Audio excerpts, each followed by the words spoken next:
resultado da Petrobras mostra que o setor segue extremamente lucrativo e estável.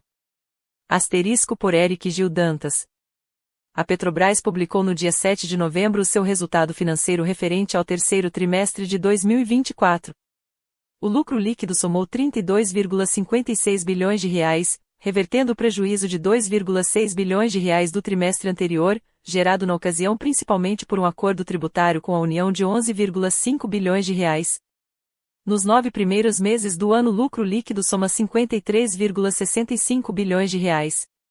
O resultado atual marca uma certa estabilidade nos números da companhia e do setor. Primeiramente, vejamos os preços. É verdade que tivemos uma queda no preço internacional do Brent, que chegou ao seu auge do ano no final de março a $90, com as tensões entre Israel e Irã. Desde julho, o barril de petróleo varia dentro da casa dos $70. No dia que escrevo este texto, o valor é de $74.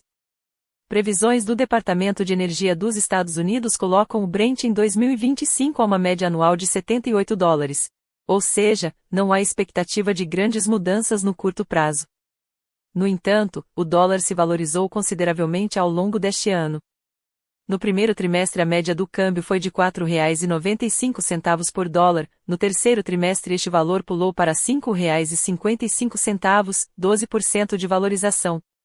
Com a desvalorização do real, o Brent medido em nossa moeda subiu ao longo do ano, passando de R$ 412 no primeiro trimestre para R$ 445 no terceiro trimestre, crescimento de 8%, e se manteve estável em relação ao segundo trimestre, crescimento de 0,4%. Ainda assim, um valor bem abaixo do auge de 2022, quando o Brent valia R$ 522, 17% a mais. Gráfico 1. Preço nominal do Brent em reais na média anual entre 2007 e 2023 e trimestral no ano de 2024. Fonte: Petrobras. Além disto, também tivemos um leve crescimento no preço dos derivados do mercado interno, que cresceu 2,6% em relação aos 2 trimestres anteriores. Mas, novamente, bem abaixo do auge de 2022, quando os derivados tinham um preço médio 29% superior ao atual. Gráfico 2. Preço derivados básicos, mercado interno, reais, BBL. Fonte: Petrobras.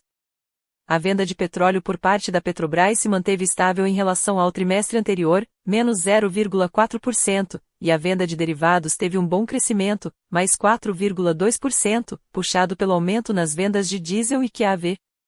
Com crescimento em volume total de vendas e nos preços dos produtos, a receita de vendas da companhia subiu em 6% em relação ao segundo trimestre e em 3,8% em relação ao mesmo trimestre do ano passado.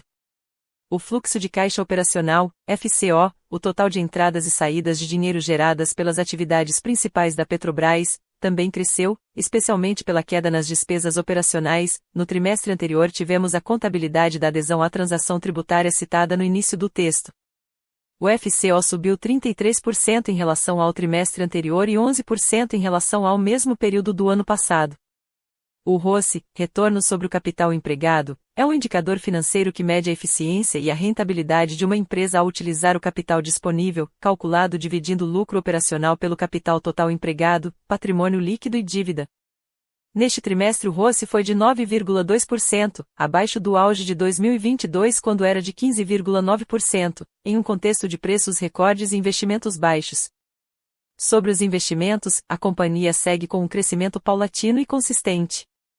É importante pontuar que, naturalmente apesar de a IIP continuar concentrando os maiores investimentos, 83%, estamos com crescimento também em outras áreas.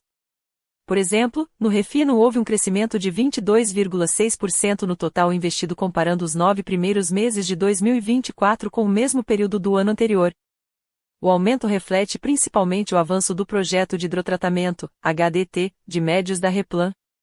Gráfico 3. Investimentos totais para os 9 primeiros meses de cada ano, em bilhões de US cifrão. Fonte: Petrobras.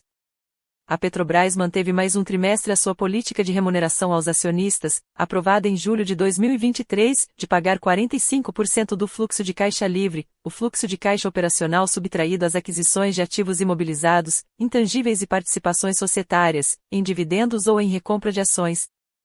Para este trimestre isto significou 17,1 bilhões de reais em dividendos, não houve recompra de ações, diferentemente do trimestre anterior, quando a estatal recomprou 700 milhões de reais em ações.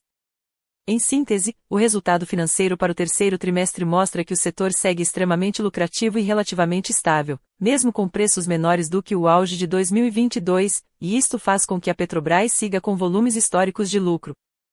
É importante reconhecer que a estatal segue aumentando seus investimentos, ainda de forma paulatina, mas constante.